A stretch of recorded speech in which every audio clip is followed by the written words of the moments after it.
I'm a professor and mentor, which is Empire State College's official title. I specialize in physics and science education.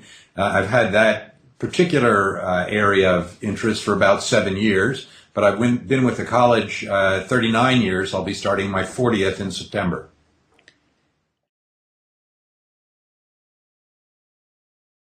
I would say first locally, that they should find out about all the schools within driving distance they can get to that have education programs, especially if they're interested in teacher certification. They have to look locally because teacher certification is handled by the states. So they should get information either directly by mail, by calling, or on the web from all the public and private colleges and universities that they can find.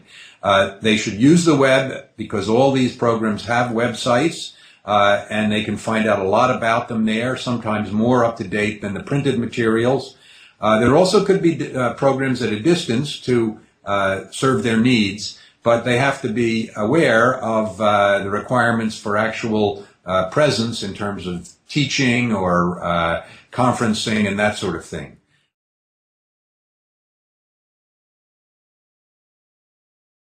I think the first thing is, are there graduates of the program that have gotten jobs in the areas in which they're interested? If they're interested in biology teaching or physics teaching, they should try to find out if there are people in those fields that have gotten jobs that are teaching anywhere. I think obviously the question is, does the college or university offer a degree and teacher certification in the area that they are interested in, not just a general degree, but something in which they're really focusing.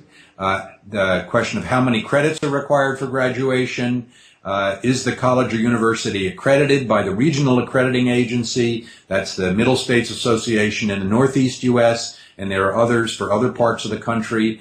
And then is the educational program accredited by NCATE or TEAC? Those are the two national associations that accredit programs and that they should look at.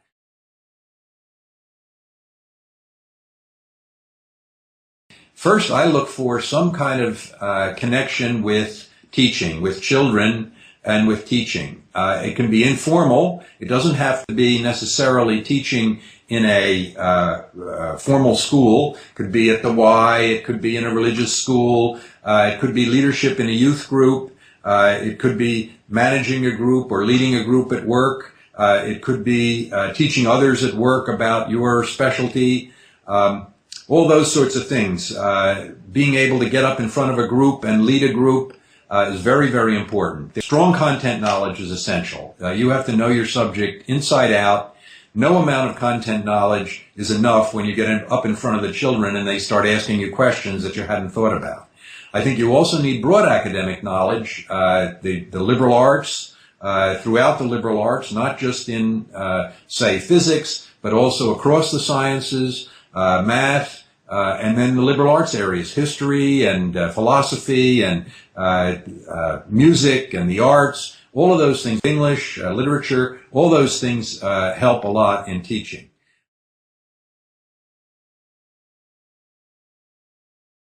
I think we need many, many good science teachers. Getting excellent science teachers is essential. We don't have enough of them.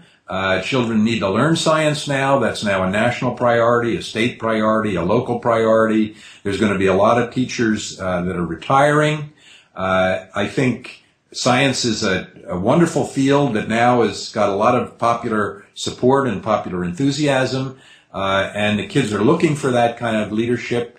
So, you know, I think it's a good time for someone to pursue this, and it's a wonderful career. I mean, it's a terrific career. I've had wonderful, more than 40 years. I've been at Empire State for 40 years. I've been at Teachers College for 4.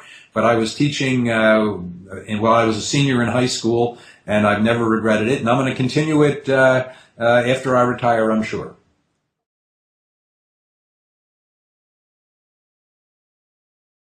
I think you need to make sure you have the required qualifications, especially the content courses, the content knowledge. That shouldn't be a maybe. I think if you can, you should take more than the minimum. I think you can write a terrific essay. You need to have an essay for your application. You should work on it carefully, edit it, ask others to look at it, write it in an informal, enthusiastic, straightforward, personal style. We want to see your own personality coming out in it, not some academic language.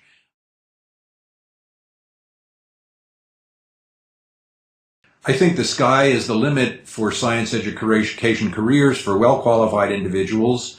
I think the physical sciences, that's physics, chemistry, earth science, will be the most in demand, but certainly also math, biological, health, environmental sciences. I think we're going to see all sorts of interesting combinations of technology and real-life experiments. I think the simulations that you can do now on the internet or using simulation software are exciting. Many ways to do laboratory experiments and use the computer to record the data and interpret the data. Many ways to use social networking and many of the technological tools that are out there. And I think the special, wonderful thing about science is that it relates to the real world. That the bottom line for science as a research activity or science teaching or science learning is, does it match up with what's actually happening out there in the real world, not the virtual world or the fantasy world. So there's great things you can do with your hands, and we've discovered all sorts of wonderful things that help students learn that I think is going to accelerate in the next few years.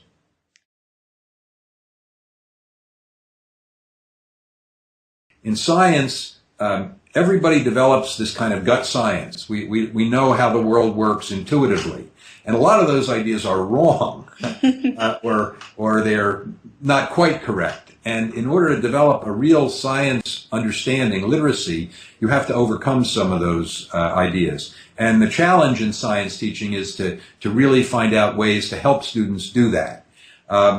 I think we need support in science education from school administration, from state, from the federal, for adequate science equipment and supplies, for our labs, so that the high school students can do the kinds of disciplinary experiments they need. But we also need all kinds of informal space and facilities for middle school and elementary school students to be able to get their hands on real science experiments. That's a challenge, I think. It's changing, but it's a challenge. Well, Empire State College has received by far the highest rating on student satisfaction of all the SUNY institutions, all the state university institutions, and we've consistently gotten that over our history. Our Master of Arts in Teaching program, which is a graduate program for teacher certification, is now graduating its 5th class, and we have hundreds of graduates that are now teaching in districts throughout New York State. So that's very exciting. The idea is to help science teachers develop professionally, to learn their content, to learn new content, and most important, to have them connect with other teachers and with scientists, because we have scientists in our organization as well.